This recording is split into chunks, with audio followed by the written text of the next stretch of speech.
नमस्कार, आप देख रहे हैं अभय न्यूज का 27 सितंबर सोमवार शाम का बुलेटिन। मैं हूं आपके साथ सिमरन तिवारी। चलिए देखते हैं आज की कुछ खास खबरें। इस बुलेटिन के प्रायोजक हैं आर के निवास बाय आर के डेवलपर्स। शानदार घर खरीदें अब अपने बजट में। जिला अभिभाषक संघ के चुनाव सोमवार को कड़ी सुरक्षा व्यवस्था और कोविड प्रोटोकॉल के बीच हो गए। वोटिंग को लेकर अभिभाषकों में जबरदस्त उत्साह देखा गया। 5 घंटे तक चले मतदान में 86.63% वोटरों ने वोट डाले। शाम 5 बजे मतगणना शुरू होनी थी, लेकिन बार की बिजली जाने से काउंटिंग नहीं हो सकी। दिन भर की थकान के बाद आखिर सभी अभिभाषकों ने एक मत से तय किया कि मंगलवार को काउंटिंग की जाए। 20 हेलोजन या 10 हेलोजन अंदर लग जाते हैं जनरेटर के साथ, तो काउंटिंग आज ही होगी, नहीं तो कल सुबह 11 बजे होगी। ठीक है। मतपेटियां डीजे कोर्ट में सुरक्षित रखवा दी गई हैं। अब मतगणना सुबह 11 बजे से शुरू होगी। शाम तक परिणाम आने की उम्मीद है। मंडल अभिभाषक संघ चुनाव की हलचल सोमवार को पूरे दिन कोर्ट परिसर में चलती रही। नई कैंटीन में बनाए मतदान केंद्र में मुख्य चुनाव अधिकारी नीलेश योगी के संयोजन में चुनावी प्रक्रिया आसानी और सहजता से चली। कोविड प्रोटोकॉल के कारण 10 से ज्यादा काउंटर पर मतपत्र पर ठप्पा लगाने की सुविधा के चलते वोटिंग में कभी भी होच-पोच जैसी स्थिति नहीं बनी। दिन भर में 1272 मतदाताओं में से 1108 ने वोट डाले, यानी 86% मतदान हुआ। सबसे रोचक स्थिति अध्यक्ष पद के प्रत्याशियों के बीच रही और वोटिंग के बीच भी ये अंतिम समय तक पूरा जोर लगाते रहे और मतदाताओं से वोटों की गुहार करते रहे। बार सूत्रों की माने तो चुनाव में इस बार ब्राह्मण कार्ड जमकर चला है। ऐसी स्थिति में अध्यक्ष और सचिव पद इस वर्ग के खाते में जाने का अनुमान लगाया जा रहा है, लेकिन ये सिर्फ अनुमान है, क्योंकि युवा मतदाताओं ने भी जमकर वोट डाले हैं। ऐसे में ऊंट किसी भी करवट बैठ सकता है। फिलहाल चुनाव परिणाम जानने के लिए मंगलवार शाम तक प्रतीक्षा करनी होगी। हम सभी प्रत्याशियों ने हमारे निर्वाचन अधिकारी से निवेदन किया कि आप वैकल्पिक व्यवस्था करें। यदि वैकल्पिक व्यवस्था नहीं होती है तो आप पेटियों को नहीं खोलें, उसमें विलम्ब हो सकता है। आप मतगणना के लिए डीजे साहब से के नज़ारत विभाग में पेटियां जमा करा दी जाएं। मतगणना कल सुबह प्रारंभ करें। चुनाव बहुत शांतिपूर्ण तरीके से हुए, लेकिन एकदम इंद्रदेव के कारण थोड़ी तकलीफ हुई, जिससे बारिश हुई, हवा चलने से लाइट चली गई। लाइट चलने से यहाँ पे मतगणना में थोड़ी दिक्कत आई। फिर लाइट जाने के बाद हमारे दादा ने बोला कि बार बार लाइट चली जाएगी, इसलिए सबकी सहमति से, दादा ने बोला सबकी सहमति से इनको मत पेटियों को डीजे साहब के यहाँ रख दिया जाए। डीजे साहब कल मतगणना करी जाए। सभी जो अध्यक्ष पद के उम्मीदवार और भी लोग जो पदाधिकारी लड़ रहे थे, उनकी सबकी आम सहमति से, क्योंकि लाइट का कोई भरोसा नहीं कि कभी भी लाइट चली जाए और उससे मतगणना प्रभावित होगी। तो ये निर्णय लिया गया है कि कल 12 बजे बाद सभी पदों की मतगणना प्रारंभ की जाएगी। Maksi Agar road outer ring road पर गुजर रही मारुति वैन से चीखती एक युवती की आवाज सुनकर जब लोगों ने वैन रोकी तो मामला लव जिहाद का निकला। दरअसल युवती की मुलाकात इंस्टाग्राम पर एक युवक से हुई थी। युवक ने राहुल नाम से इंस्टाग्राम पर आईडी बना रखी थी। आफ्ताब नाम के इस युवक ने युवती को मिलने के लिए बुलाया और मारुति वैन में बिठा लिया।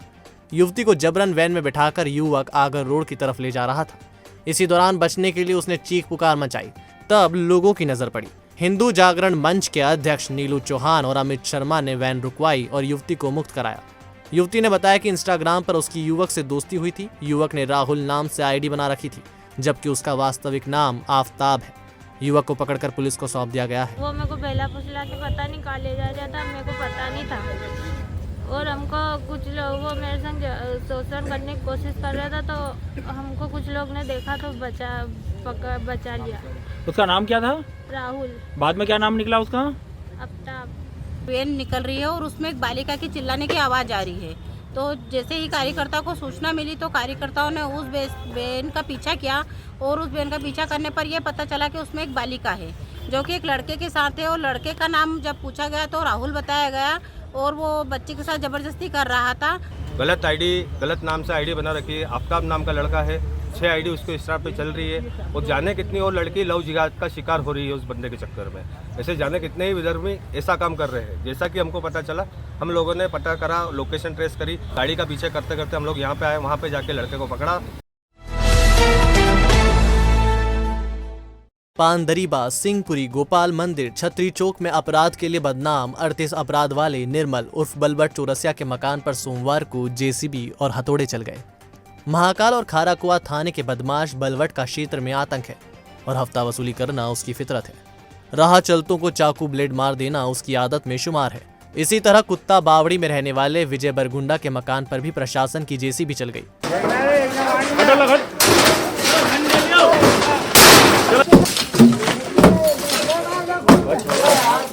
25 साल के विजय पर अवैध शराब बेचने, मारपीट करने, जानलेवा हमले के 27 अपराध दर्ज हैं। क्षेत्र के कुख्यात गुंडों में उसकी गिनती होती है। हमेशा की तरह गुंडों का मकान तोड़ने पुलिस विभाग की जेसीबी यानी सीएसपी कोतवाली पल्लवी शुक्ला मौके पर पहुंची। उन्होंने बताया कि गुंडा अभियान को बढ़ाते हुए विजय बरगुंडा और निर्मल उर्फ बलवट के मकान तोड़ने की कार्रवाई की। दोनों अपने अपने क्षेत्र के हिस्ट्री शीटर हैं। आगे भी ये कार्रवाई जारी रहेगी। पुलिस ने कुत्ता बावड़ी के रमेश बरगुंडा और अर्जुन बरगुंडा का नाम भी मकान तोड़ने वालों की सूची में रखा है। महाकाल थाने में रमेश के खिलाफ 8 और अर्जुन पर 10 मामले दर्ज हैं। मकान तोड़ने वालों की लिस्ट में कहारवाड़ी के भूरिया उर्फ सतीश पिता भैरूलाल कहार का नाम भी है। 2 हिस्ट्री शीटर बदमाश विजय बरगुंडा और निर्मल बलवट, इनके अगेंस्ट में कार्रवाई की गई है। विजय बरगुंडा का पूरा परिवार ही रिकॉर्डेड है, क्रिमिनल है, आपराधिक प्रकृति का है, जिसने समाज में भय उत्पन्न कर रखा था। इसके विरुद्ध कुल 27 अपराध पंजीबद्ध हैं और निर्मल बलवट के विरुद्ध कुल 38 अपराध पंजीबद्ध हैं। आज इन रिकॉर्डेड बदमाशों के विरुद्ध, हिस्ट्री शीटर बदमाशों के विरुद्ध कार्रवाई की गई। सहकारी क्षेत्र के शहर की सबसे प्रतिष्ठित विक्रमादित्य नागरिक सहकारी बैंक अपने सदस्यों को इस साल 16% का लाभांश देगी। मोबाइल बैंकिंग की सुविधा ग्राहकों को देने के बाद अब बैंक अपना एटीएम भी शुरू करेगी। कोरोना काल में भी बैंक ने 76,72,000 रुपए का मुनाफा कमाया है। बैंक की साधारण सभा में ये जानकारी नए अध्यक्ष राजेश महेश्वरी ने सदस्यों को दी। हीरा मिल रोड स्थित मनोरमा गार्डन में हुई साधारण सभा में चुने गए संचालकों और पदाधिकारियों का स्वागत अभिनंदन किया गया। इसमें प्रबंधक शरद गुप्ता ने बैंक की वित्तीय स्थिति की जानकारी सदस्यों के सामने रखी। अध्यक्ष महेश्वरी ने बताया कि बैंक ने मोबाइल बैंकिंग की सुविधा शुरू कर दी है। इसमें सदस्यों को RTGS, NEFT, IMPS, QR code, UPI और SMS अलर्ट की सुविधा अभी दी जा रही है। अब बैंक प्रबंधन का पूरा ध्यान ATM सुविधा पर है। कोशिश है कि चालू वित्तीय वर्ष से यह सुविधा उपलब्ध करा दी जाए। उज्जैन में पहली बार यूनाइटेड 18 शॉप लेकर आए हैं एक अनोखा ऑफर। आप पाएंगे 1000 रुपए की खरीदी पर 20% मूल्य की अन्य खरीदी, 5000 की खरीदी पर 25% और 10,000 की खरीदी पर 30% मूल्य की अन्य खरीदी। जेंट्स वियर की संपूर्ण श्रृंखला एक ही स्थान पर। Jeans, trouser, shirt, short shirt, men's kurta और भी बहुत कुछ। तो एक बार अवश्य पधारें। हमारा पता है यूनाइटेड 18 शॉप, मिनी चौपाटी की गली, फ्रीगंज, उज्जैन 9752244339।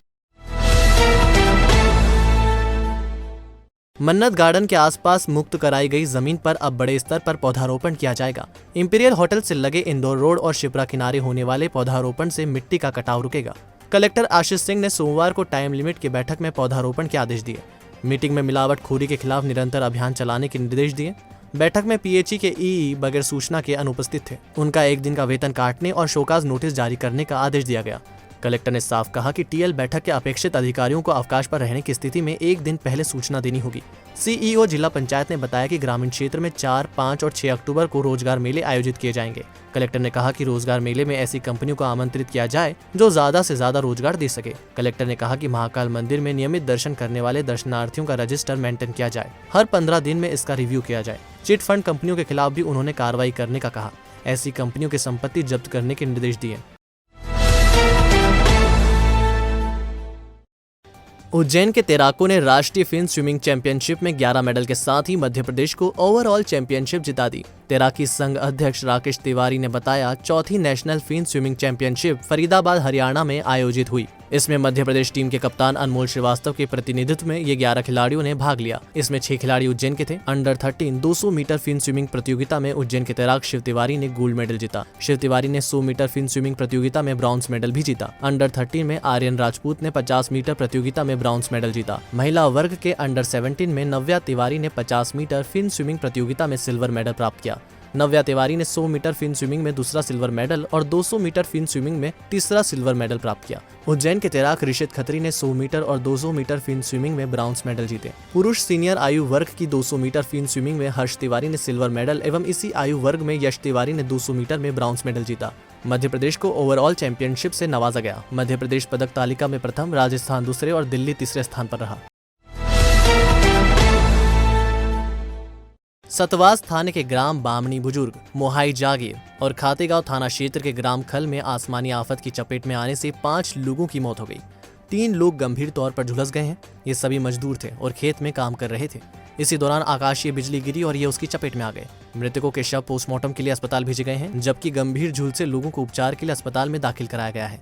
2 गंभीर महिलाओं को इंदौर भेजा गया है। जानकारी के अनुसार रेखा पति हरिओम, सावित्रीबाई पति रमेश, दीपिका पिता मोतीलाल, शांतिबाई पति राधेश्याम मालवीय बामणी बुजुर्ग में खेत पर सोयाबीन काटने के दौरान आकाशीय बिजली की चपेट में आ गई। इसमें रेखा की मौके पर ही मौत हो गई, जबकि सावित्रीबाई, दीपिका और शांतिबाई बुरी तरह झुलस गई। सावित्रीबाई और दीपिका को उपचार के लिए इंदौर भेजा गया है। इधर मोहाई जागीर में रमेश पिता फूलचंद के खेत पर सोयाबीन बीन रहे मजदूर रामस्वरूप गुर्जर, उसकी बेटी माया, दोनों निवासी डहरिया और टीना पिता रामदीन डोंगरे आकाशीय बिजली की चपेट में आ गए, जिससे तीनों की मौके पर ही मौत हो गई। तीनों के शव पोस्टमार्टम के लिए अस्पताल भेजे हैं। इसी तरह खातेगांव थाने के ग्राम खल में भी आकाशीय बिजली गिरने से रेशमबाई कोरकू की मौत हो गई। आज थाना सतवास क्षेत्र के बामनी बुजुर्ग और मोहाई जागीर गांव में बामनी बुजुर्ग में 1 व्यक्ति और मोहाई बुजुर्ग में 3 कुल 4 व्यक्तियों की आकाशीय बिजली गिरने से मृत्यु हुई है।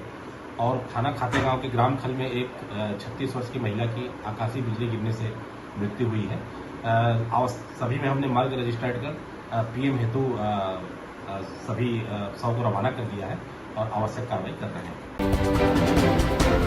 सुलभ शौचालय के सफाई कर्मचारियों ने अपना वेतन बढ़ाए जाने की गुहार नगर निगम कमिश्नर से की है। कर्मचारियों ने सौंपे ज्ञापन में बताया कि केयरटेकर का वेतन 4,000 से बढ़ाकर 7,500 कर दिया है, लेकिन सफाई कर्मचारियों का वेतन अभी तक नहीं बढ़ाया है। सफाई कर्मचारियों का वेतन 7,000 रुपए प्रतिमाह किया जाए। कोरोना महामारी से संसदीय क्षेत्र को मुक्ति दिलाने की मनोकामना पूरी होने पर उज्जैन आलोट के सांसद अनिल फिरोजिया ने तिरुपति बालाजी के दर्शन कर केश दान किए। सांसद ने दूसरी लहर में कोरोना मुक्ति की मनोकामना की थी। महिला एवं बच्चों से जुड़े कानून जन जन तक पहुंचाने की अपील जिला जज NP सिंह ने की है। दरअसल जिला विधिक सेवा प्राधिकरण ने बुनियाद संस्था के साथ मिलकर एक दिनी स्टॉक होल्डर कार्यशाला आयोजित की थी। इसमें ही जिला जज ने महिला एवं बच्चों से जुड़े कानूनों की जानकारी आम जन तक पहुंचाने की अपील की थी। नानाखेड़ा बाईपास पर स्थित आराधना परिसर में 160 फीट गहरे कुएं में गिरने से गाय की मौत हो गई। दरअसल कुआं लाल फर्शियों से ढका था, लेकिन गाय के वजन से फर्शियां टूट गई और गाय इसमें जा गिरी। डूबने से गाय की मौत हो गई। विश्व रेबीज दिवस मंगलवार को होगा। आमतौर पर कुत्ते के काटने से रेबीज होता है, लेकिन कुछ मामलों में चमगादड़ और लोमड़ी के काटने से भी ये रोग हो सकता है। विश्व हार्ट दिवस 29 सितंबर को होगा। CMHO डॉक्टर संजय शर्मा ने बताया कि हाई BP, शुगर और मोटापे के कारण हार्ट अटैक की आशंका ज्यादा बढ़ जाती है। अच्छी बारिश के कारण शिप्रा नदी में बाढ़ सोमवार को भी जारी रही। पानी अभी भी छोटी रपट के ऊपर से गुजर रहा है। ये लगातार 6ठा दिन है जब शिप्रा की छोटी रपट के ऊपर से पानी गुजर रहा है।